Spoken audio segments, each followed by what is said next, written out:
Built my whole career on it, right? It's not Built my whole career. should I remove it? No, it's not the sentence you want to leave off at the bar. Okay. Built my whole career on sex and tech. I think we're live. Are we live now? Yeah. We are. Oh, 21 awesome. seconds in. Oh. Chancellor, everyone heard me say that. Oops. Great. Okay. So welcome everybody, and we are gonna give a few minutes to people to start joining and realize that it's starting. And soon I will start to introduce the shortcut, and now a little bit wait. Give a couple of minutes. Okay. It's like that Instagram story, where everyone goes Instagram live and then you just stare at the screen and wait for all the heartbeats to attend. Nobody says anything.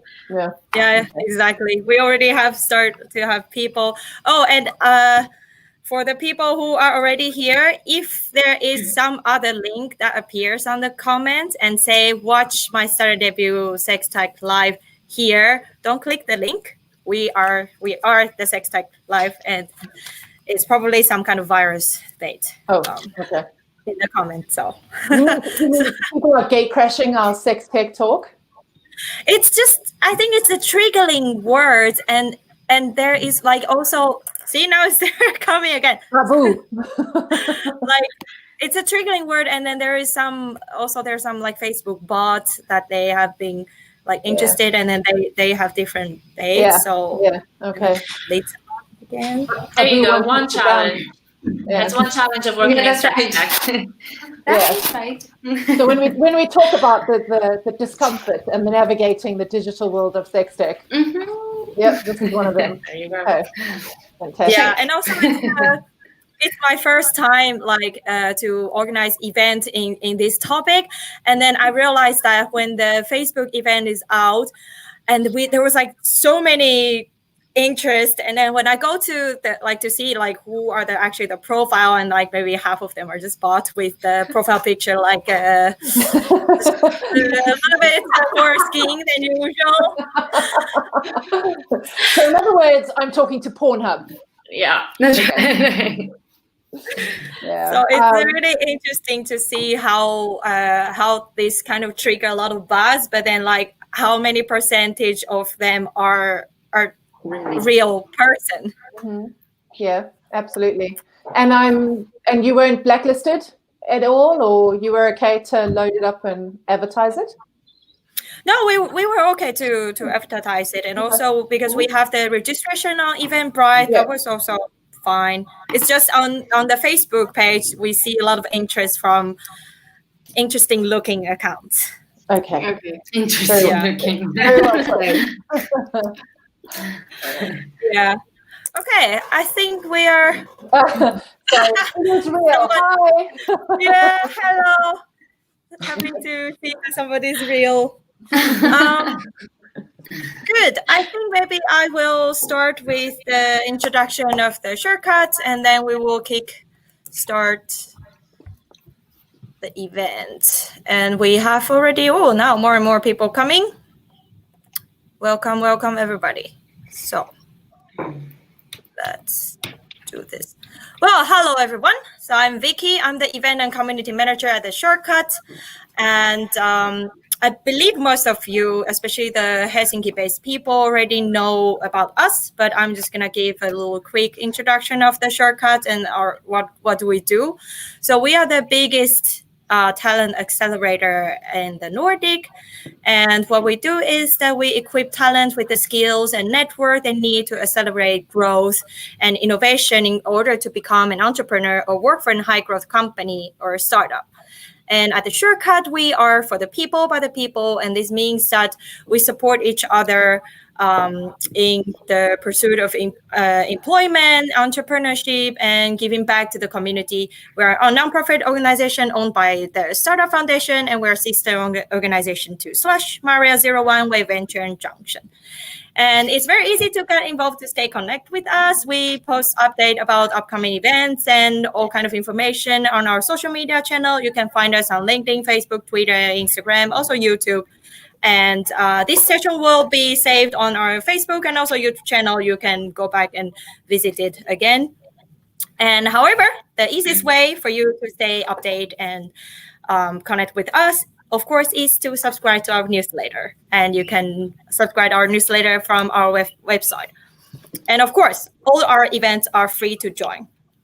Now, moving to the actual event. So first of all, I want to thank you, everybody now online watching and joining my Startup Debut SexTech. I'm very happy to see you here. And I also want to thank all the speakers, Dominic, Georgia, and Aria, and our moderator, Jess, for being part of this project. My Startup Debut is a series of events that focus on different topics related to the startup life, where the participant, you can get like an overview for startup entrepreneurs and experts of the industry. And we have done different topics before. We have green tech and food tech, gaming. This time we picked a little bit unusual topic. We want to add some spice, and we want to open up more doors and give you more chances and more ideas for the future entrepreneurs that there is lots of different options out there. And lastly, before leaving the virtual stage to speakers, I want to remind you that you can ask questions in the comment. Anything is okay. Don't be shy, and we will try our best to address them live. But if the time is too limited, feel free to ask them again to the speaker. You can go straight to their Instagram company Instagram account or Twitter, and then remember to use the hashtag #MyStartupDebut. Now, finally, I'm going to welcome our moderator on stage, Jess here. So she's the founder of Elada Care. It's an app that was created to transform your health data into valuable insight to help you understand and optimize your mental, emotional, and physical well-being. And she also worked alongside with our other speaker, Dominic, as a digital director for the Health Pleasure Group. Now the stage is all yours. I'm gonna go to the backstage and have fun. Enjoy. Thank you, Vicky. Thank you. Thank you. I'm excited to get started. So when I was asked to moderate this panel, I had to be a yes, because especially when we're talking about startups, we all three speakers here have such different backgrounds and stories, but they're creating incredible change in a space that unfortunately has been overwhelmed with stigma for a really long time. So I hope that through this conversation, we'll be able to really understand what it means to start a business in sex tech, but especially how different journeys can lead to something incredible anyway. Before we get started, I'd really like to give the chance to the panelists to describe themselves, let you know what their businesses are, and a little bit about themselves. Georgia, let's start with you. Hi, my name is Georgia Gematos, and I'm the CEO and co-founder of iPlaySafe app. I think, first of all, I'd like to thank everyone for the opportunity. I'm really excited to share with you all my journey so far, and hopefully able to inspire at least a few people to do the same. So what we're creating, iPlaySafe app, is a platform that empowers users to share their verified sexual health status, therefore taking the awkwardness out of the conversation.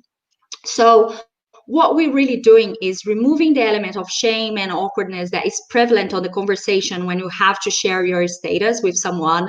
And so many people don't get to know their partner's status because they want to avoid that awkward conversation. So we're creating a brand that is modern and edgy, and a platform that makes this process very convenient, quick, and easy. You order your home testing kit to get tested at your convenience. The results are back to your app, and then you can share this verified iPlaySafe badge with others. That's amazing. It's we can't wait for iPlaySafe to be launched. Me too. Wow. Aurea, can you share a little bit about MyHixel and also your journey? Of course. Well, thanks for everybody for being here, and thanks to you, Jazz and Dom and Georgia. Nice to meet you. I'm the COO in MyHixel. MyHixel is a leading brand for male sexual well-being. I am not the founder. The founder is Patricia Lopez, which Dom and Jazz know very, very well, because we're all part of this small world of sex tech. And well, what MyHixel does is offer solution to improve male sexual well-being. What does it mean? Our first product that we launched is focused on premature ejaculation, and what we did is to translate a sex therapy into an application.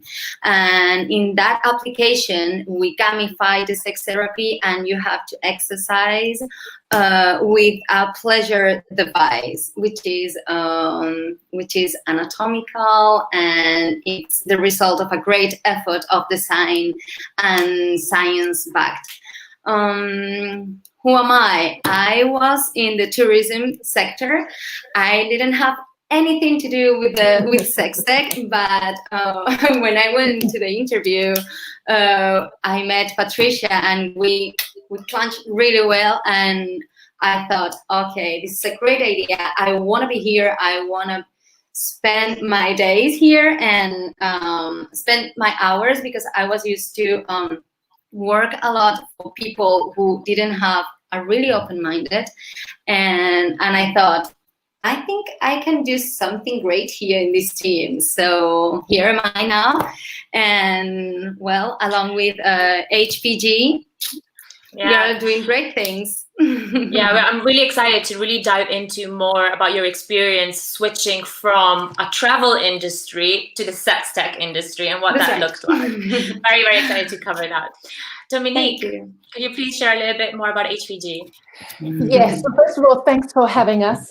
For those who are listening in or who are watching, I think it's really important to know that everyone here knows each other or knows of each other's business, successes, struggles, challenges, and that makes this conversation really authentic.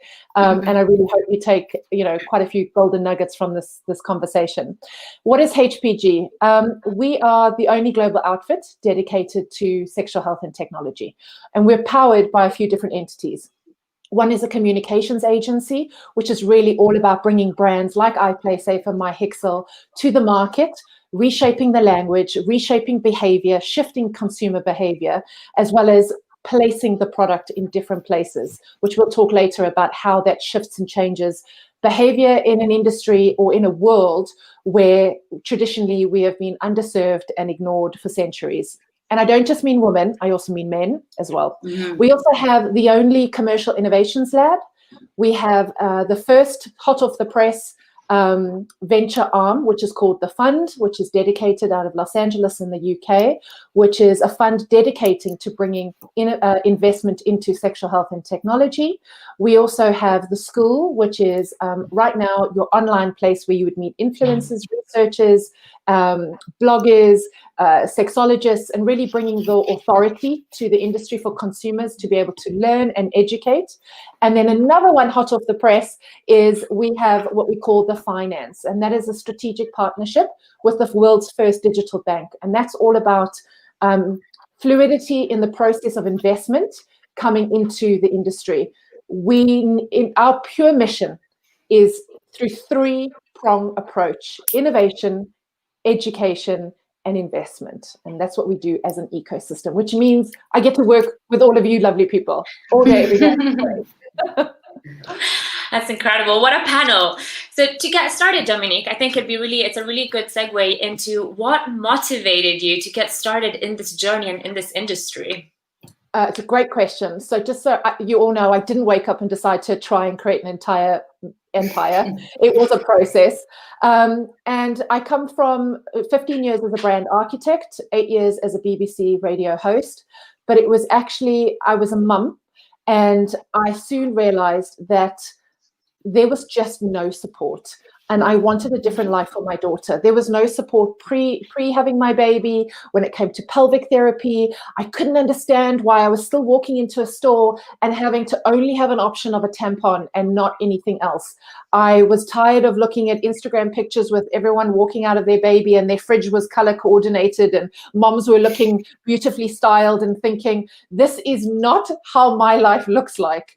And so I started to challenge the idea, and I actually left what a lot of people would say is a significant career, a successful career, for what I call a significant career. So I went and I worked for one of the biggest companies as their head of an intimate brand, and I learned the lay of the land. I learned what it was like to have the phone put down on me when I wanted to talk about a menstrual cup. I was asked to leave rooms. I was asked to pitch and raise money and not say the word sex. And so through the years in becoming an investor, becoming a strategist, and also, coming together with incredible founders of HPG, we then decided to dedicate ourselves to this space. And it's taken a good 6 to 7 years. And it wouldn't be done without the brands and obviously my team that every day I don't take for granted, that choose to work with us, to live and breathe and work and dedicate in a space that is the most invigorating, but also the most challenging. Yeah, absolutely. It's sex tech is definitely a challenging space, and one where not everyone feels comfortable living and being and expanding and growing. And so I think that really leads the question, Aurea, when you went from travel to sex tech, what happened? Well, it definitely is very, very different.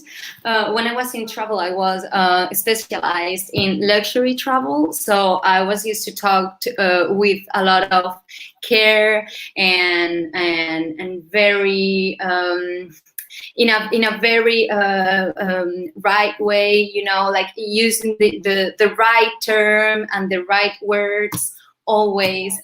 So thinking about that right now, I believe there is something similar, because when you're in sex tech, you have to be like very careful. It's like Dawn said, like, please pitch your sex tech company without saying sex. And it's like, what? How am I supposed to do all this? But it's been definitely a challenge.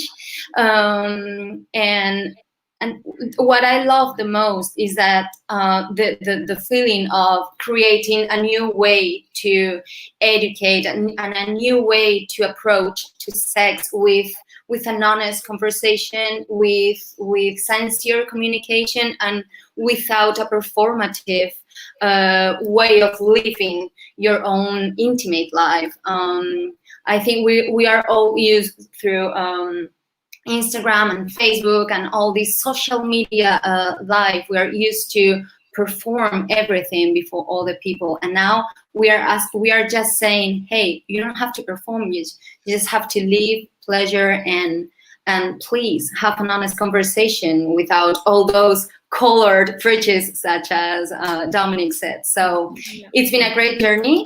And what I said before, the sensation of really creating something new, it's very, very exciting. Yeah, absolutely. I mean, creating a startup in this space, there is scope for so much change, and also changing the conversation and the language used. And Georgia, I feel like, your journey, what motivated you first and foremost to start I Play Safe? In my case, I think, I guess I wanted to do something really valuable, something truly useful for people, not just to start another company just for the sake of starting something. It needed to be something that has a positive impact in society. And I guess sex, health, and technology is clearly in that space.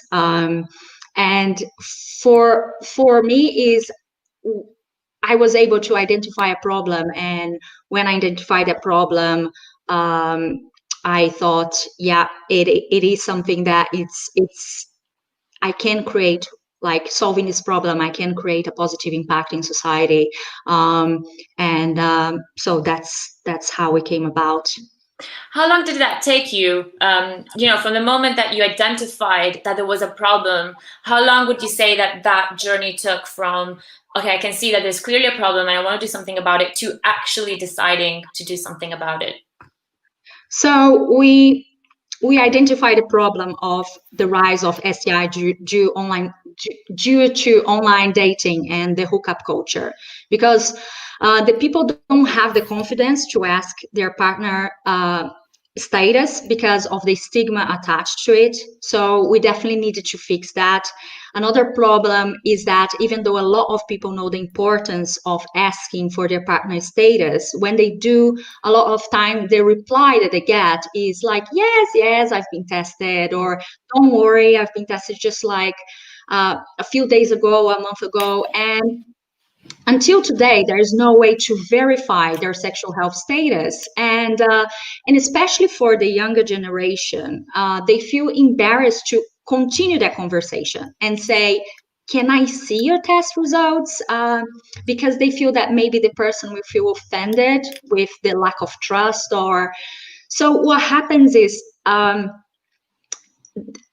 they ask, but they never actually tend to see results, and that can lead to a big problem. And finally, we spot a problem of people tend to treat STI management as in a reactive measure. They only get tested when they feel they've been exposed to an STI or feeling some sort of symptoms.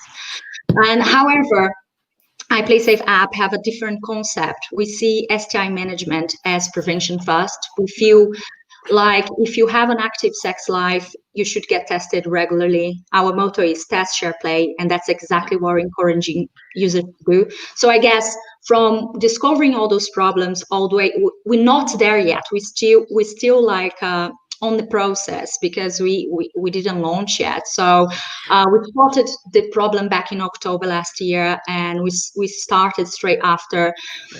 Still in the process, and with COVID permitting, actually, we're planning to launch in the beginning of next year. Yeah, I mean, understanding that there was a problem and then deciding to do something about it. It seemed like that was quite quick. Like you knew it, you wanted to do something about it. I think with every startups, anyone on this panel will tell you it takes time. And if you have that moment of, I want to do this, and then before you're actually able to deliver, it'll probably be a year or a year and a half, but you're still working towards it. So it's amazing. Dominique, yes. I think, a lot of people, and this goes for any business and entrepreneur, and this is an age-old saying, is most people all see the success, right? They only see the launch, they see the success, and they see the PR, and very seldom do they understand everything that you've had to go through. And I think it's really important just to highlight, especially for MyHixel, Elara, and iPlaySafe, all three of you are creating new revolutions within sexual health and tech. So Elara is about hormone tracking. MyHixel is bringing gamification and therapy to a medically, patient proposition. And iPlaySafe is creating a sharing revolution. These are massive messages, massive shifts in behavior that are happening in an already challenging environment that has got a lot of excuse my language, shit to blow up before you get there. So everybody gets to see the success, but not everybody fully understands the amount of times we've hit a wall, we've had to come back and redo something, turn left when we should have turned right. And I just, again, like, it's really important to understand. It's not to discourage people. If anything, it's to say, but it can be done. So come over to our space and bring your talent and your please. Yeah, in fact, sorry, go on, Ora. Yeah, and I would add something. It's not only until the moment you launch your product, which is design and hardware and everything. It's once you've launched, okay, you have to be ready to pivotate everything and to change your plan constantly, because you are trying every single door you need, and you're like, okay, that is the door, and then suddenly, the month after that, you realize that, well, maybe I was wrong, or maybe there's another way to do it. So absolutely, we're constantly being challenged to be flexible and think outside of the box. Yeah, that's right. Definitely. So, Ora, in that case, what would you say has been pivotal in your ability to make MyHixel successful? Well, I wasn't from the beginning, but after talking a lot and sharing a lot with Patricia, I would say the problem was affecting premature ejaculation affects to 1/3 of men. That means that 1 out of 3 men have premature ejaculation.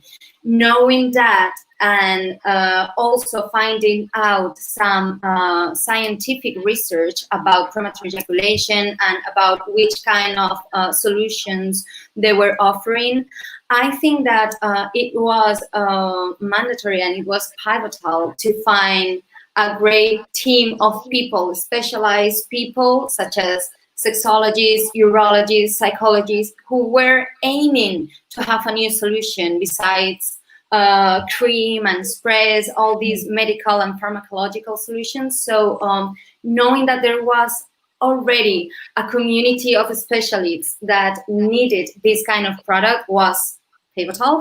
And then, of course, we designed a hardware, we designed the device, and for that, funding and having a great team of engineering was fundamental to keep the plan going.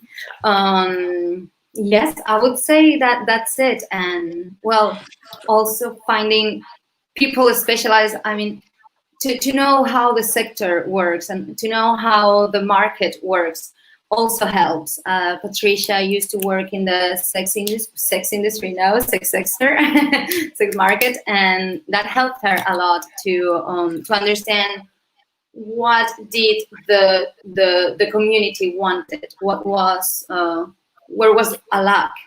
Yeah. So I don't know if I answered. No, definitely. In fact, Dominique, you are probably the person in the sex tech industry. I think when you go into sex tech, Dominique's name just comes up absolutely everywhere because you've been in this space, and as you said, you've been working in this space for a really long time. From your experience, what would you say are the key things that you've picked up as being extremely important when trying to start a business in this space, in the sex tech space, for it to become something valuable and successful?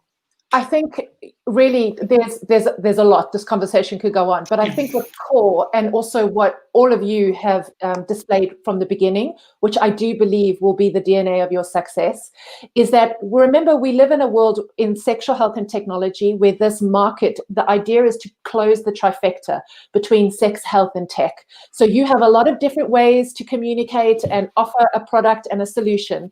And what each and every one of you done brilliantly, which will guide you as to where the market is going, that is, you have become consumer focused. None of you have gone and created what you think human beings want. You've taken the time to invest, to investigate, to research and understand, what do people want? What do men with premature ejaculation want? Where do they want to be spoken to? How do they want to be spoken to? They don't want to be spoken to like they're broken and like they're dysfunctional. For I Play Safe, how do women and men want to be able to have their product available to them? They don't want to be seen as people just because they decide that they enjoy pleasure, that they are creepy people coming out of dark closets. They are you and me. They're in healthy relationships. They want to be spoken to like their preventable healthcare is important. It's also fun and it's sexy and it's empowering.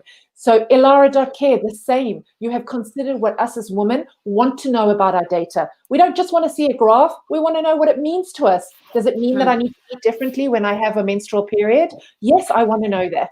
So you've started at the core and you've become human-centric brands, which is, if you were to take one golden nugget away from making a success, that's it. You are consumer. Consumer, absolutely. Right. Yeah, and I think that unfortunately a lot of people normally will get an idea about wanting to start a business and then just like throw themselves right in straight away. And I've definitely made that mistake in the past because, you know, once you're an entrepreneur at heart, you probably, I think all of us would have started a couple of businesses. More change your mind. And then you realize, make sure you do your consumer research first. Speak their language. Yeah, absolutely. And that's what makes our approach so successful. And that's why we've taken the brands that we've had and we've been able to take them to the market, because as much as we love our entrepreneurs, we need to consider the humans who are actually going to say, why do I need your solution or product? What are you giving me? What are you doing to change my life? And all of you can answer that. So that's great.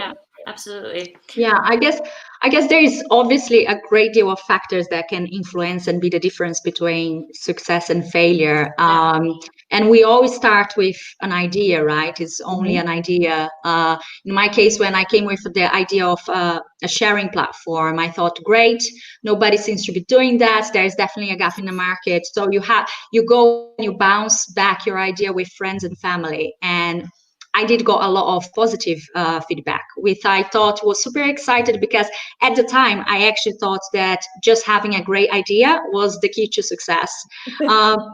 But very quick, you realize that an idea without the right team to execute the idea is an idea dead in water.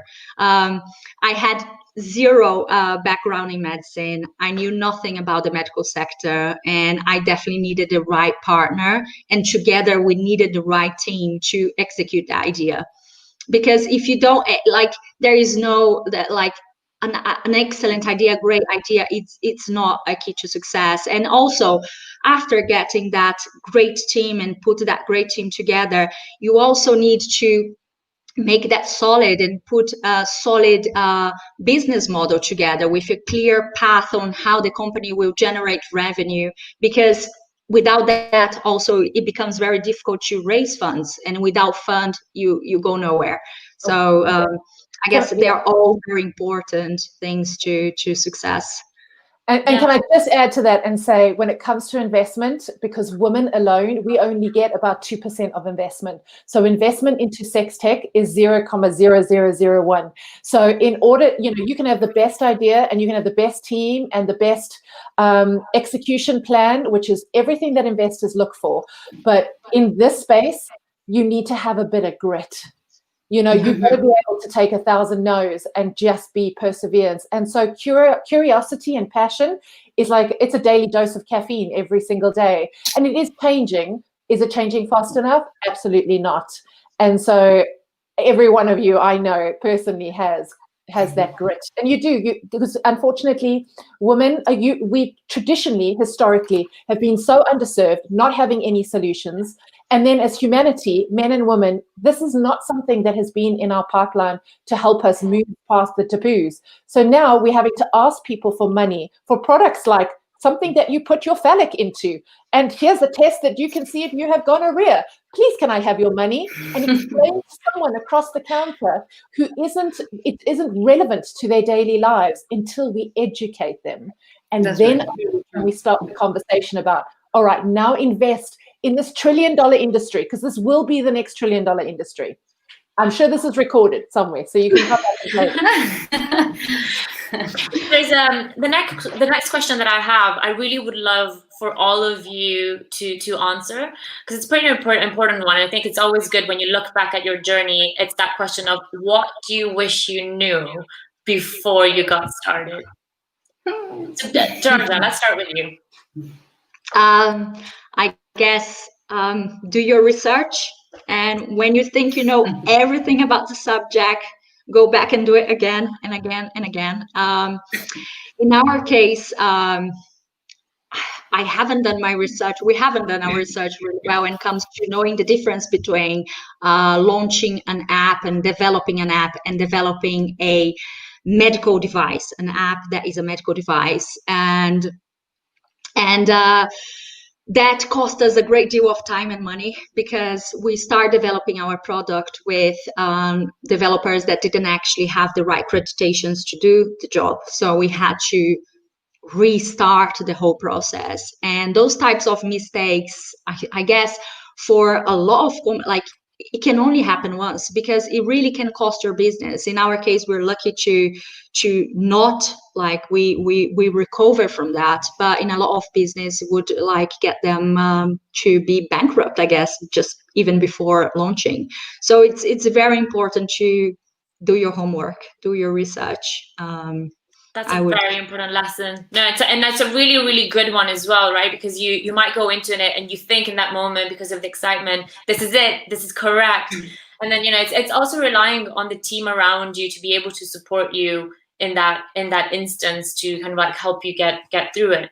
Aurea, what about you? What would you say is a pivotal lesson that you wish that you as a team at My Hixel knew when you got started? I really agree with Georgina. I think it's fundamental to do your research and to be able to know where you are at any moment. I would also add, don't subestimate the sector you're working on, even if it's, for example, something as normal as tourism, for example, or services. I wouldn't say I wouldn't say I know everything about this. It's very normal. It's gonna be easy. I would always think about plan B, because usually, and that is almost 100% times, plan A doesn't work, and you always, that's right, and you always have to be ready to have a second option, and even a third and a fourth. And that's why, and Dominic said it before, you have to be surrounded by people with a lot of passion and very implicated in the process and in the project, and who really believed. How do you get this? Well, it's not all about money or stakes. It's more about people who you connect with and who you are aligned and who you know you are going to work really well, and they know about the sector and how to get things done. In SexTech, I would say the sector does have a real influence in it. It's not the same launching something in tourism than in this sector. So I would also say, when you do that research, and if you know somebody who you connect with, please take it in your team, like right away. Hey, come to the boat, because then you'll have people in the boat who are like, why is this person here again? And you'll have to clean the boat and bring some new people. So don't hesitate about inviting people to your boat, like specialized people. It's a very good point. Very good Dominique, point. yeah. Also, Dominique, with your years of experience, what do you wish you knew before you got started? Because you're building an empire right now, literally. So what do you wish you knew before you got started? Myself and a whole lot of badass, kick-ass humans. I think mine is more, it's not just specifically about this industry, because I've obviously been in it a while, but I would say, as probably a CEO and as a woman in business for a long time, it's the value of no. No is a full sentence.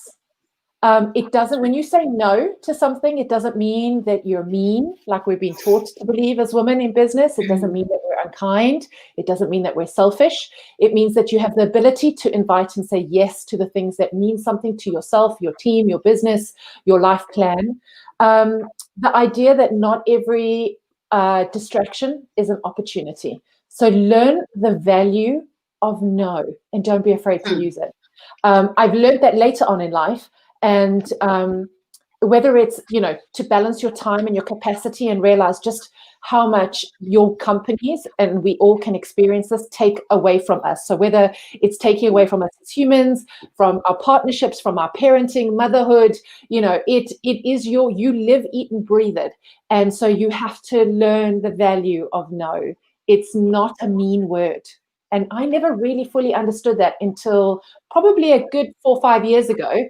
And when I embarked on this, the idea was I needed to focus on the things that I wanted to say yes, and that meant saying no to quite a few people. And not everyone likes it when you say no. No, thank you. I'll pass. Yeah, it's a really important lesson, because you just have limited amount of energy. And I've definitely been fallen onto the trap of saying way too many yeses and then realizing I have no energy to do the things that actually matter to push this forward. So no, we get swayed by the sexy. Yeah, we do get swayed by the sexy, but I think we all go through that journey and we learn the lesson, especially when something matters to you. I think it's hard. It really is. But I think, as Dominique said, I think as women, we tend to be more prone as well to feel like we have to say yes and to prove something.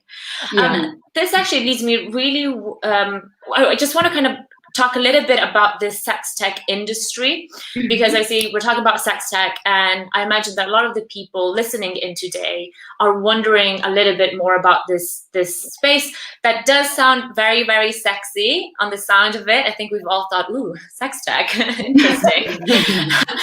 Dominique, if we could start with you, because you've worked in different companies, you've had quite a lot of, and you work with a lot of companies even right now. What would you say it's the biggest challenge starting a business in this industry? There's three, but I would say the two are changing. One is innovation, right? And it's largely led by education and investment. So if I had to just concentrate on one, which is really the epicenter or the sort of solar plexus, and that's investment. Investment is a massive challenge, and I touched on it a little bit earlier, in that as women, we get very little percentage of the investment rounds available. I will also share that as women, statistically, when we raise capital for our businesses, we traditionally always ask for too little, because typically women, we want to do everything on half the budget. So if a man is going in and raising money, he's asking for $1 million. We'll go, could we have 400,000? And we'll cut corners here and cut corners here. And it never really works, because you're constantly raising funds. But it is changing. We need more innovation funds dedicated to the space. We need more platforms like this to bring up the conversation, destigmatizing taboo, talking about the most innate human experience being pleasure and how healthy it is, and what the benefit is to humankind, whether it's mentally, biologically, physically, that allows the person who is giving us money or we're asking money from to be able to relate to the problem. And right now, it's not me, deciding to wake up and piss off all the men. It's just everyone who holds the wallet strings right now is within patriarchy. And so it's really our job to not to become an enemy, but to become an ally and say, let us educate you and understand why we spend $500 billion every year on women's health, and only 4% of investment is given to us. Let us show you what this world can look like if the population that holds up half the world is invested in. And so that for me is probably the biggest challenge. And the other is how beautifully Aurea said it, is talent. I know when I first started out with working with a bigger brand and building a sales team, young people didn't want to join sex tech. They didn't quite know how they were going to have that conversation with their parents about working with a vibrator company. And women that were in my age, in their late 30s, early 40s, weren't going to move from a successful career into something that they knew very little about. And so, again, it is changing, but Aurea, you put it beautifully. When you connect with someone that leans into the space, that leans into your cause and your business, make them part of your team. Mm-hmm. Yeah, that's a really, really good point, actually, because especially when you're working in this space and you're passionate about it, you're going to give everything you have, and it's normally it comes from it comes inside of you. It's something that's just there. Georgia, you raised your hand at one point when Dominique was mentioning about investment. No, it's because she was right. We women tend to not ask for too little in comparison to men. I guess that is a problem, and we definitely need to change that. And as she said, is a market that is the next $1 trillion market, and we tend to see so many a lot of potential, a lot of entrepreneurs shying away from the sector because of its perceived difficulties on finding investors, and the investors get away and they get worried about investing in the sector because of the stigma attached to it, and in the end, everyone loses: investors, entrepreneurs, me and you, because new innovations that could improve our lives, our sexual health and wellness, they will not be able to come to market because they don't have the funds to do so.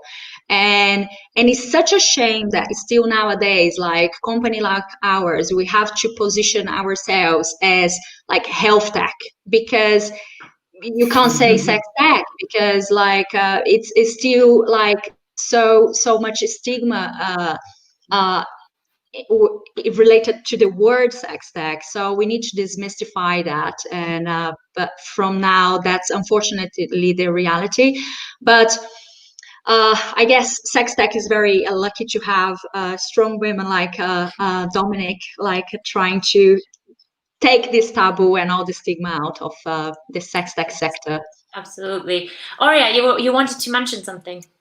Yes, well, Dominic talked about fundings and once you have the money, once you get the money, you want to spend it and to scale your company, and you find bindings because of the vertical of your business. You find obstacles because you are related to sex. So I would also say, like, one of the most challenging things once you have the money is how to expand it, to expand it in scaling your company without losing your essence. Like, I'm now a health tech for all the investors. We are a health tech company, but we really are changing the sex industry and the sex tech industry. So I would say that one of the most challenging was as well marketing and digital marketing. And that's how HPG is helping us really a lot to being able to find all the ways to market our products without losing our essence and without losing our goals and our honest communication, actually. So yes, that's Dominique, do you want to add something? Well, yeah, I mean, I don't think there's a single one of us that in our lifetime will not be banished from Facebook or from Instagram. And, you know, if you haven't heard this before, and I'm sure everyone's tired of the story, and Aurea's put it well, right, is the digital landscape. Unfortunately, the digital giants of the world, you know, they blacklist us and they shut us down. But I always say to that is, again, this becomes a conversation around an allyship and not an enemyship. Bearing in mind that in order to shift the behavior, we have to recognize that the person, there's a human being who's busy doing the algorithm, right, on Instagram, that it now's the time to get together and really create an internet of smart sexual health. We need to be able to communicate with these gentle giants. I say gentle, not say gentle, gentle giants, that there is a life around consent. We know how to build and reshape the language around sexual health and sexual and pleasure and orgasms and penises and all the words that we're not allowed to say, which are totally normal.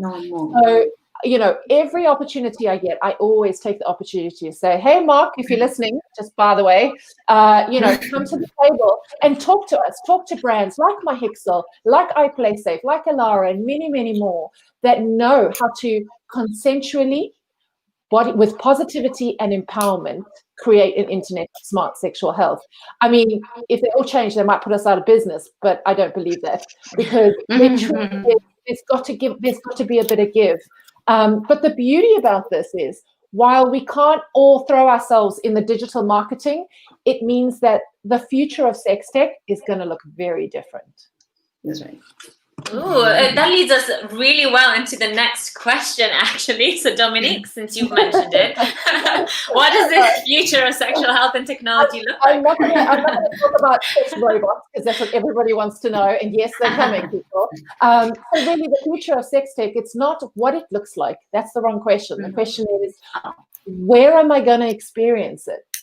Where is it going to talk to me? Where am I going to be making it accessible? Having come from the beauty industry, you know, it wasn't long ago where I said, you know, when you're buying, so we did a little experiment, and I'll quickly tell you. We put a condom on a clip strip where ladies' shaving cream is and razors. Ladies, there's only two reasons why we shave our legs. So the idea that we can shift behavior and sell our products in different positionings, there's no reason why when I go on to Feel Unique or Cult Beauty or Sephora for our international listeners, I can't pick up my iPlaySafe box. I can't pick up my digital healthcare app on a clip strip card or a gift card for someone while I'm picking up my tampons.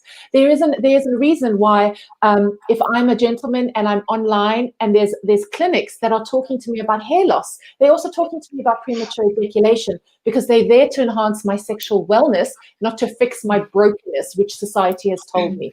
So it's the touch points of our life that sexual health and technology is going to infiltrate, whether it's entertainment, whether it's beauty, grooming, healthcare, preventable healthcare. It's not what it looks like, it's where you're going to find it. Oh, that's so interesting. See, that's and I think we are starting to see this shift, and I see also naturally because working in this space consistently, you're exposed to it. But sometimes it does feel a little bit slow, but I think that's absolutely normal. And Georgia, for you, from your experience, especially in the sexual health and STI testing, how does that experience look like in your opinion? How is that changing? Yeah. Well, I guess there is so many innovations happening in this space, but I don't think people realize that, because when they think sex tech, they still think about sex robots or VR porns. They think that's sex tech, and that's not the reality. The reality is that sex tech is so much more than that, and it's that also, but it's so much more familiar with your daily lives than you realize. People don't realize that if they ever used FaceTime or Skype to connect with their partners or potential lovers, they've been using sex tech. Yeah. So sex tech nowadays is part of our lives, whether people like it or not. And so saying that, we then can start seeing like, oh, so it's not just about sex robots and VR porn. So like you start seeing like, oh, there's a lot of innovations happening everywhere. There's apps now like there's Lara. There's now apps tracking menstrual cycle, tracking hormones, giving people insights about health, about helping men with erectile dysfunction, and many more. So I guess it's a super exciting time to be part of this sector. I couldn't agree more. And I love what you just said about the fact that FaceTime, and you're absolutely right. We don't stop to think about that at all. Yeah, I guess it really will change profoundly the way we fall in love, the way we date, the way we have relationships, the way we look after ourselves and our sexual health and wellness. And it came to stay and getting like stronger and growing in a rapid rate. No, I think both of you made a really, really good point here. It's like it's all around us. We're just not recognizing it. And as soon as people start recognizing it, now you start realizing how it's part of everybody's life consistently, and then maybe we start changing that conversation. I really want to hear your answer to this too, because obviously my Hixel is in the men's wellness space, and a lot of the time I think when we think about sex tech, we think about female reproductive health or adult, but there's more to it as well. Yes, actually, I think that and please share with me your opinion, because you're also in this world. So I would like to share with you a thought about why we women are always thinking about sex tech related to women and everything. I personally think that is because wellness has been focused on women, and since we were educated about pleasure as a taboo in our lives, sexual wellness was the only way to get to a sex toy, to get to a sex product or a product related to sex. And now, as my Hixel, we have to do the other path. Men weren't allowed to take care of themselves. Now they're starting to take care with creams and everything, and suddenly they are living that sex life not as a performative, in a performative way. They're changing the point of view, and they're like, okay, this is another way to take care of myself, as well as I run every day 1 mile. I'm also allowed to take care of myself. So I was thinking about that with Patricia not a long time ago, and I was like, it's everything about sex education and the innovative that we are adding through our messages is to change the point of view of how we lived before. So I totally agree with Dom and with Georgina about how you live and where you live your sex intimacy and how you do it. But yes, I think that for my Hixel, it's been the other way, and being a female founder, Patricia had to overcome a lot of intimate questions, actually, and as well as yes, and we, and I mean, in our team, we are almost all. We only have one man, and another is in its way. So we only have 2 men in our team, and all the people when they came to our office are like, "What? This is all for men, made for women, from women. What is this?" So. Yes, I think that we found a way to consume. I would like to cover this a little bit more about the team and the people, right? Because even when I think about, it is female. It feels like it's female-led. There's a lot of women working in this space and really pushing forward this conversation. Dominique, like when I look about the team that surrounds us, there's a lot of women. Do you feel that there's a space for men here that why men are necessarily entering this conversation or entering this space as strongly as women are? Yeah, I do. First of all, we invite them to this conversation and we invite them to come and work with us. Yes. I think, you've got to remember, I had the most judgment-free, inclusive sex education, said very few human beings.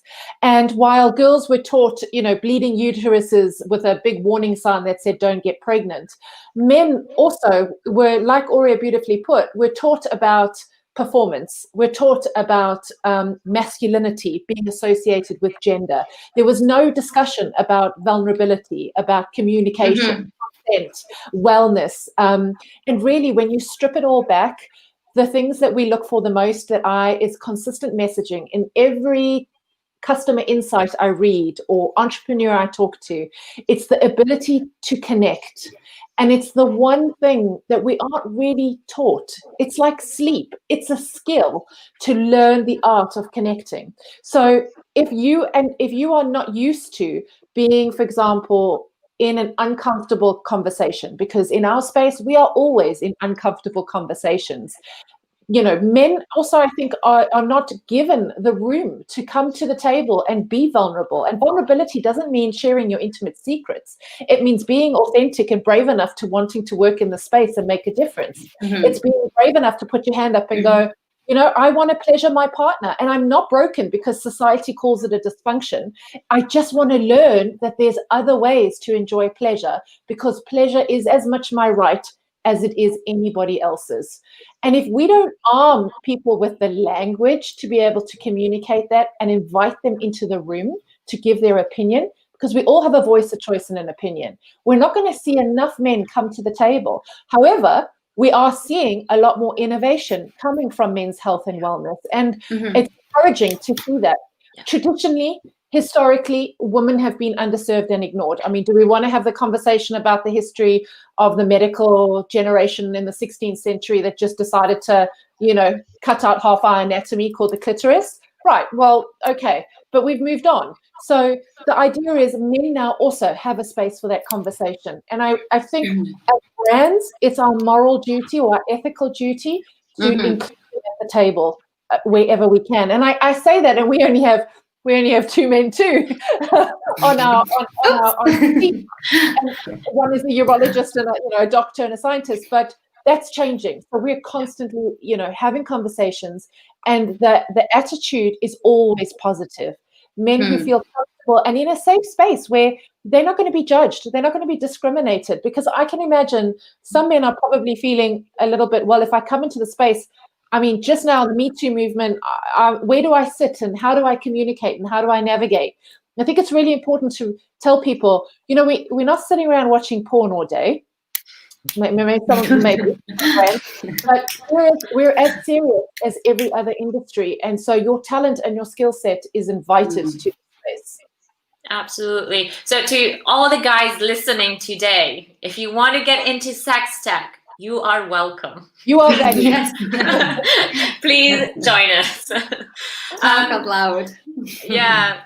So I think now we have a couple of minutes left, about 15 minutes left, and I want to cover two really important topics because I think we don't talk enough about it, although it does come through and the passion is here. I really want all of us to share, what do we enjoy most about working in the sex tech space? And then after that, we'll talk about challenges. But let's start with what we enjoy about the space. Georgia, would you like to start?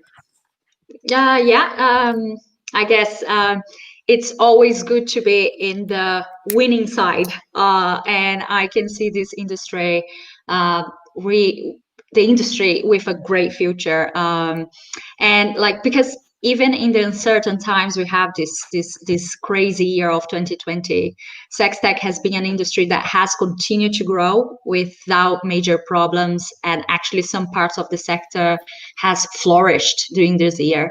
So I think it's the exactly right time to have this sex tech, sex, health, and technology walking hand in hand, and so it's very exciting to be part of that journey in the exactly right timing to be there.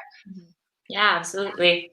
What about you, Aurea? What do you enjoyed most about working in sex tech? Well, I really enjoy to talk in a natural way about sex, being able to share with our team. And what I really enjoy is to go to an event and become a sex coach. Stuff like that. I'm sure you live that as well. When you're in your stand with your device, with your product, and suddenly they start to tell you about the disease they got, and well, I have this partner and she was like, blah, blah. Okay, well, you know what? It's really, really fun to work in this industry and in sex tech in a natural way, and see how you help people. Because when Dominic was talking, I remember one potential client that came to CES Las Vegas, and he was like, "Okay, I have premature ejaculation, blah blah," and I said, "You know what? 1 out of 3 men have premature ejaculation." And he was like, "Really?" "Yes, it's not that uncommon. You just don't talk about it." And they were like, "Okay, I feel really well right now." So it's just proposing a conversation, and an honest conversation feels really good about something that when I talk to my granddad about what I work with, when I talk about my granddad, about the device I market, he's not that convinced, but he's starting to have a conversation about sex, and he's been very conservative in his life, and now we're starting to talk out loud about all these things. So it feels very great. Yeah, that the story about your granddad just reminded me about once I was telling my mom a little bit about the industry that I work in now, and I was explaining, we were like helping women have better orgasms, and literally she just stopped and looked at me and said, "It's needed." It's absolutely needed. And it's the first time I ever mentioned that word to my mom, but she was like, "Good." Dominique, what about you? What do you enjoy working in the sex tech space? Oh, there's so many. I think if I had to sum it up, besides that I never take for granted the team that I work with, I'd have to say the stories. I'm a storyteller, and so I live for people's stories around the world. So whether it's your story as an entrepreneur, whether Aurea, exactly, when you talk to clients, and you talk to clients' customers, and they tell you, they've been able to make love to their wife for the first time in 5 years after cancer, or a young person who's coming into their sexuality has discovered an orgasm with a vibrator. It's just, there are as many sexualities as there are humans, so no story is ever the same. And again, it's telling the story, whether it's an entrepreneur who's putting his, or her blood, life, sweat, and money into it, or it's someone asking a genuine, authentic question. There's this element of connection. And in all my careers, whether it's been the beauty industry, shipping and international trade, we just don't get that, because it is the DNA of who we are. And largely it it dictates how we move through this world. So you get a window, you get the privilege of a window into someone's life as to how they move through the world without them even realizing. So if I could document that somehow and put it in a bottle of a feeling, I would, but I don't know how. Maybe Netflix. No, it's so true. It's such a beautiful space because, as you said, sex unites us all. We all understand it, and it's like the relationship that you have with your body, the relationship that you have with other people, with yourself. So it's an incredible space to be in. Yeah. Right. So we have just a couple of minutes left. I think the last one is a very important question because for everybody also listening today that is thinking about starting a business, I would really like you to share what advice do you have for people that are thinking of starting a business in sex tech, but also just starting a business. And I think, Georgia, let's start with you. For everyone out there listening, I honestly believe that the startup organization is one of the greatest forms to make the world a better place. I guess if you take a group of people with the right equity incentives and organize them in a startup, you can get them to achieve incredible things. But then if you think in why the percentage of startup failing is still so high, and I think because maybe sometimes people get very protective of their idea. When they have an idea, they fall in love with the idea become their baby and they become biased, and you want to push that idea forward regardless. And I think that's a huge mistake. I think you should always listen to people's feedback.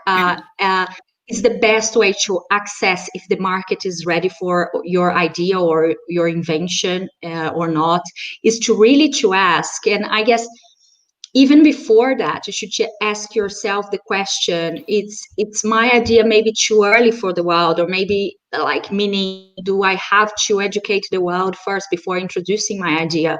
Or maybe is it too late? Maybe it's already too many competitors out there. So like, I guess what I'm trying to say is just be very honest with yourself. If you're not getting the feedbacks, like they're very negative, you're not getting the feedbacks you want, maybe just jump to the next idea. Because I guess when you start a company, there's so much time, money, commitment, effort that you have to put into it. And if you are doing something that is that big and taking so much risks, you should do for something that have a higher rate for success. Otherwise, it can be very frustrating. So check your idea, check the feedback. I guess Dominic mentioned that right in the beginning. Guess like feedback of your consumers, really, really important. Yeah, it's a really good point. Customer research will always help you sanity check what you're putting out there, your idea, but also if you need to pivot, if you need to find maybe a slightly different solution to the problem that you're trying to solve. No, absolutely, that's a really good point. And I think, as I mentioned earlier, I've definitely been guilty of not doing that and starting a business and being married to that idea and realizing we become our babies. Yeah, absolutely. And yeah, absolutely. And Arya, what about you? If you had to share, share some of your thoughts with people that are thinking about starting a business, what would you share? Well, I think it's very aligned about with Georgia's advice is don't be afraid to ask. Don't be afraid to put a interrogation mark above your idea. And also I would add to who you ask these questions. It's not only your friends, your family, consumers. You also have to ask consultants and specialized people who already know what's in the market, who already know what's going on, and they will give you an honest feedback.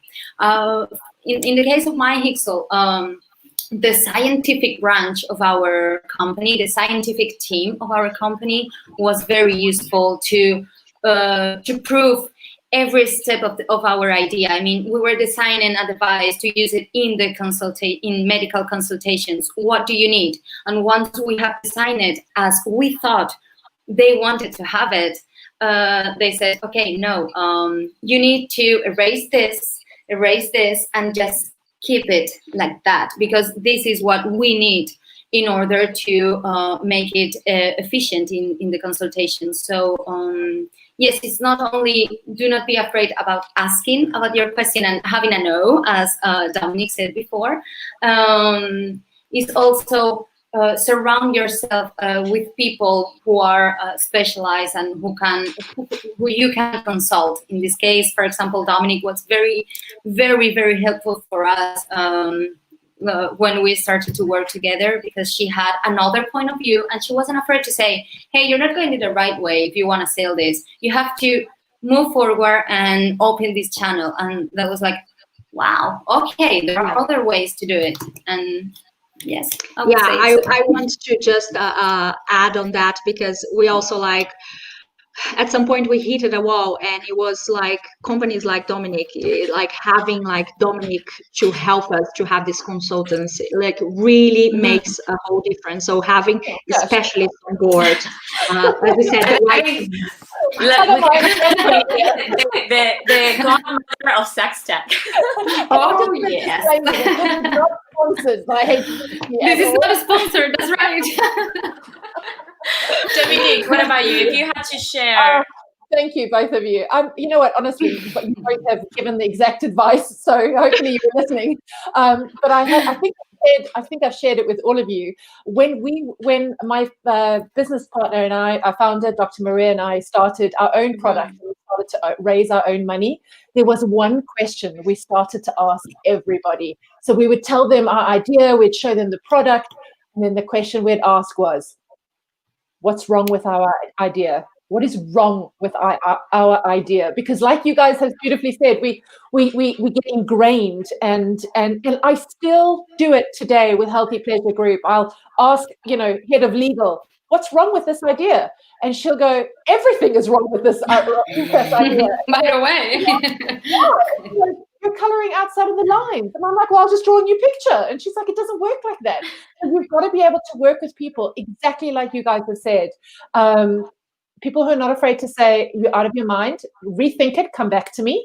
Or this is the scariest idea, but I believe in you and it's going to work. Or, just to be able to get the feedback. And when you ask the question, what is wrong with my idea? People don't feel like they have to cushion it or go around it. You're asking them to be really honest and saying, I'm brave enough to hear what you have to say. So, tell me the truth. And let me tell you, the first time I ever asked this question was to some big investment lady who I had a picture of a vulva, and I thought that my messaging was so great. And she just went, no, and just basically threw the whole pitch out the window. And I, for a moment, was completely deflated. And then Dr. Mafe said to me, but remember what you said. You've got to ask what's wrong with it. She's told you, take the feedback and listen. Listen is probably the one thing. So over and above asking, listen to the feedback. As hard as it is, just listen. Yeah, absolutely. I will join in on this answer and say that I think another really important lessons, at least that I've learned in the past few years, is also learn to let go. I think sometimes when you've been working on something for a really long time, you get so attached to it. And then sometimes you just need to be okay to say, you know what, maybe this is not for me. And maybe I just need to learn more about the industry that I want to be in. Maybe I need to work with people that are in the industry that I want to be in. Maybe this is what I need to do before I can be in this and I can create something of value. So like learning the art of letting go has probably been a big lesson for me. And maybe the idea is not wrong. Maybe there's nothing wrong with that. Maybe it's just the timing. And timing your ability, for a huge amount between like success and failure. Maybe it's not the right time economically, or so it's all those factors that that play a factor into it. Right. So we are spot on time. I'm so proud of you all. Well done. My Italian in me is shouting, saying, wow, this never happens. But so I know that now we're going to be getting potentially a couple of questions. So I will take that. I know that we have a few coming in, so I'm just going to give them a couple of minutes for questions to come in before we take them. And I will take this opportunity to plug in my charger. A rookie mistake. Okay. Shall I answer a question from Joseph Bentley, who's Yes. asked us, the insights, he said, thank you for the session and the insights. My question is, what countries do you see a big growth in the sector in terms of investment and market growth? Such a great question, Joseph, if you're listening. We definitely say that we see much investment movement happening in the USA, of course, and in Europe. If we just look as Healthy Pleasure Group, 90% of all our innovators and clients and startups sit across Europe. So that's quite exciting, not just the UK. But of course, the US and the UK are set up to invite investment. And so there's a lot of benefit around that. When it comes to market growth, it really just depends what category you're sitting in sex tech. For example, if it's a vibrator, Japan and the USA and it's a male vibrator, that's your market, right? If it's going to be female health tech, it's going to be the UK, the US, and then following European countries, predominantly Germany, Spain, and France. So just really depends on what category. The most important is we're seeing growth, and that's growth from 81 billion to 161 billion in 2026. So there's 70-something billion to be made still. So growth. The most important is growth. Growth. There's that's why they called you the godmother of sex tech, Dominique. I think there you go. That's why. I like that name. Yes, and it's true to my group roots. So my mafia group roots. Perfect. Is there any regulation in the industry, and should there be?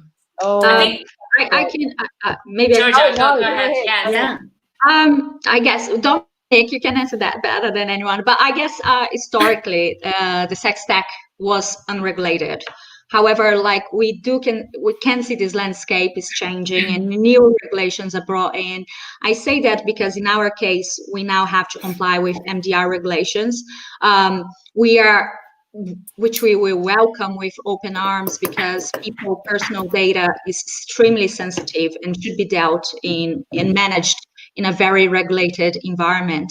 But I know, and that's my experience, but I know there are out there a lot of categories on the sex tech that is still unregulated, and I guess it should be, obviously, but maybe Dominic can expand on that.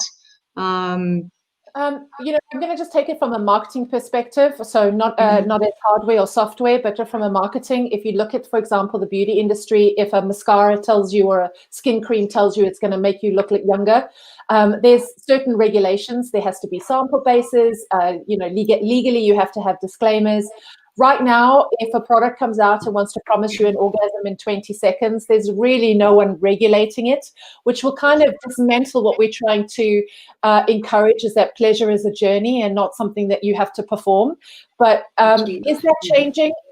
In the marketing world, it's not changing, and it's not changing fast enough. But the entrepreneurs that we work with are very much mindful of this, and so they take it as their duty for when they market and create claims for their product, that they take this into consideration. And MyHexel is one of them, right? Because you're FDA registered, you have clinical trials, and so on. So from that angle, and that's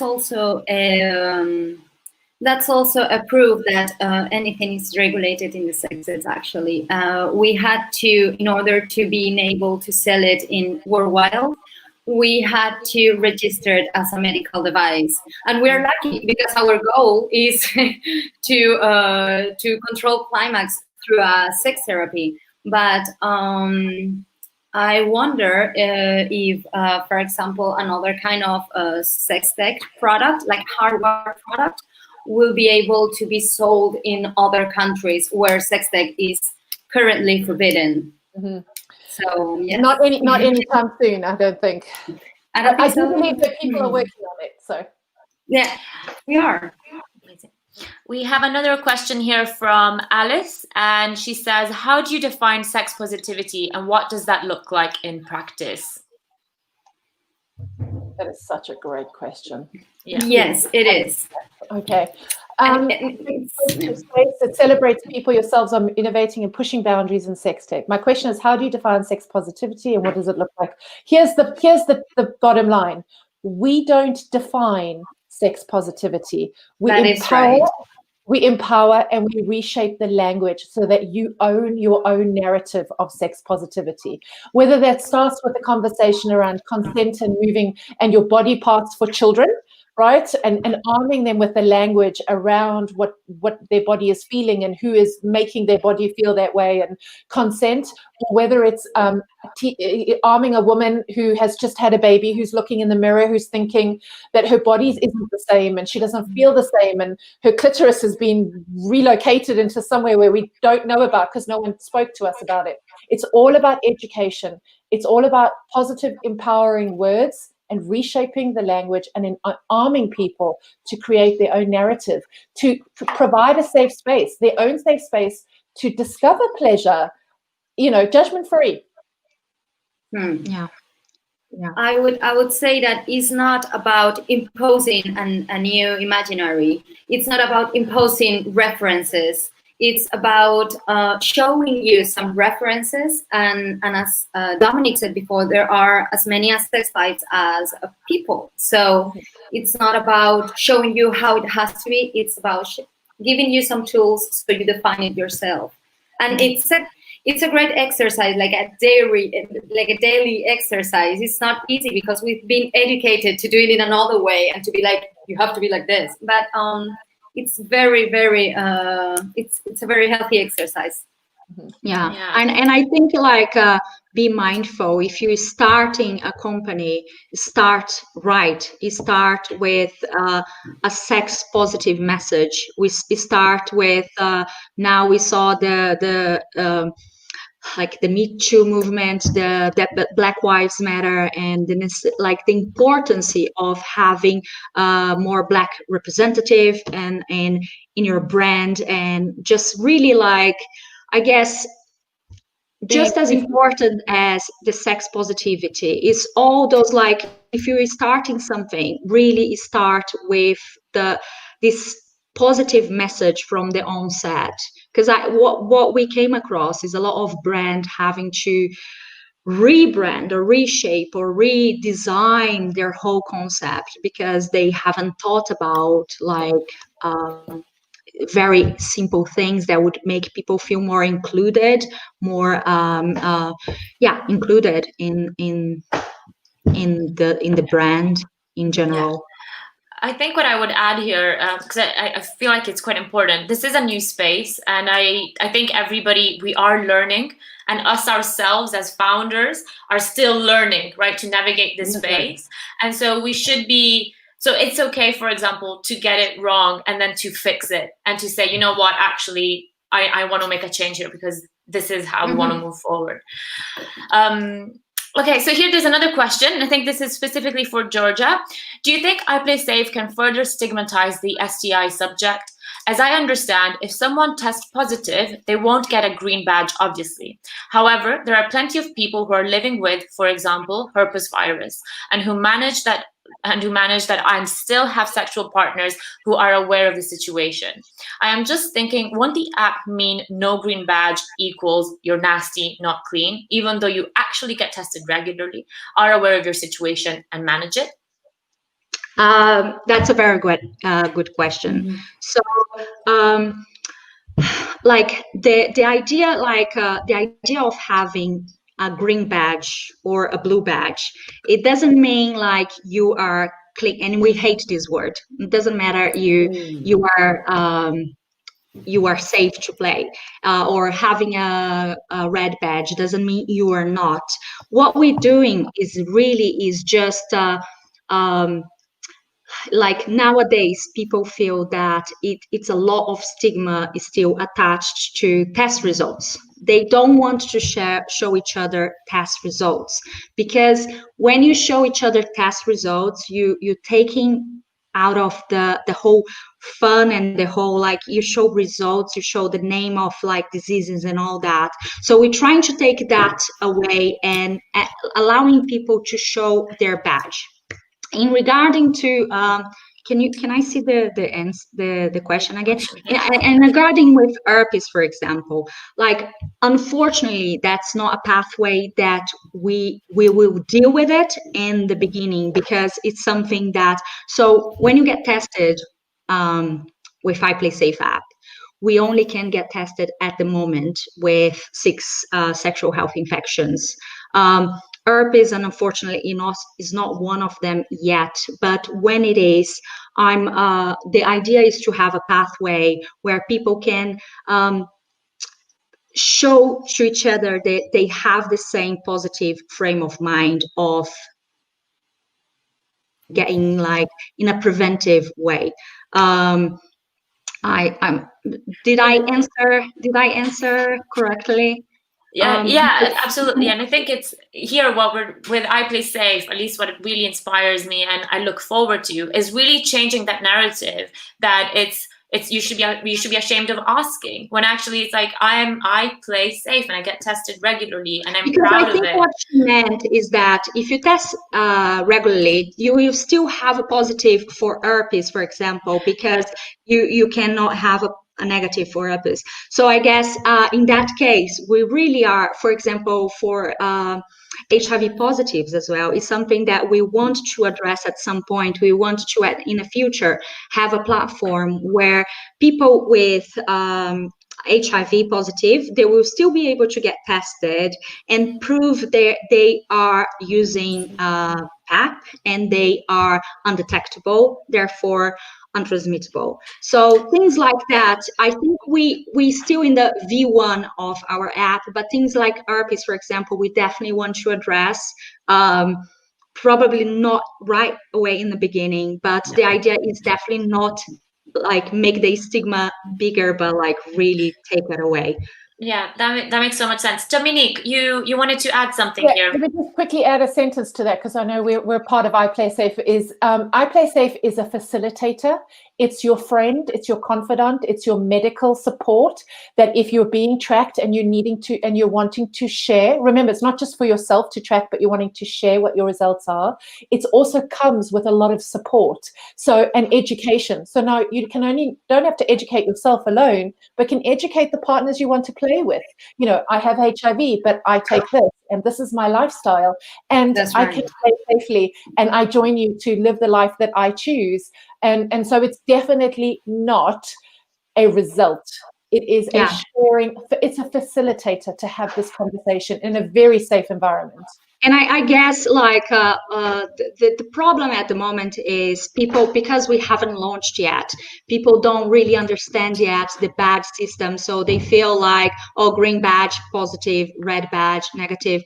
And it's away from that. Is actually when you have a red badge, it's just mean that you're not up to date with your testings. You don't actually get red badge for having a positive results. The pathway, it's different, but it's something that we want to tell people as we get more and more ready and closer to launch date. Amazing. Time's up. Yeah, I think so. That was fun. This has been amazing. Yes. Yes, thank you. Yeah, I was like, I'm just gonna show my face and then they know. But actually, like, quickly share, because I was, of course, like following, and then when Dominic was saying, like, you know, these words like orgasm, penis, and pelvic floor exercise, it should be we should start speaking about it, and it should be normal. So I typed a comment on the YouTube live in the comment section. I just typed orgasm, penis, vagina. But the thing is that it's not showing. Like, you got welcome. So I even did it twice, and then I cannot find it in the comment area from my moderator dashboard. And I was like, okay, so it's not normal yet, because I was banned basically. Yeah. You've been shadow banned probably. It happens. Yeah. Welcome to our world. It's really right. like to experience it like right away, like right after Dominic said it, and I tested it, and it's like, nope, cannot show these things. Sorry. Yeah. Yeah, that's right. It's So that really means nice. we need more entrepreneurs to join us We need more people to join this space to create change. Yeah. And then we all need to pick up at Mark's office. Yeah, and actually we have more questions, but we just don't have enough time. But people, if you have questions, and then if you want to know more, or you have specific question for any of our speaker, follow their company Instagram, go check their website. We will also, after the event, we will share with you all their links, and then you can go there, you can leave your comments and ask all the question you want. And if this event actually really inspired you, you want to start your entrepreneur journey, actually in November, the Shortcut, we are organizing a 3 weeks entrepreneurial program where you can start with validating your ideas to actually setting up a company, here in Finland. But you can get all the help from the expert, all the startup doers, to know how to do your business model, and you can be very, very early stage, and we're going to help you. And by the end of the program, you'll be ready to register a company. So follow us and check us on our social media, and in the comments we will have a feedback form link, and I'm going to share that, and we're also going to send it to your email. So please help us to fill it up and let us know what else you want to know more and what kind of feedback you have for our events, and we want to be better for you. Thank you very much. Thank you. Thank you. Dominic. Thank you. Thank you. Great Jess. hanging out with Thank you. And Aria. Thank you. Bye. Bye-bye. Bye.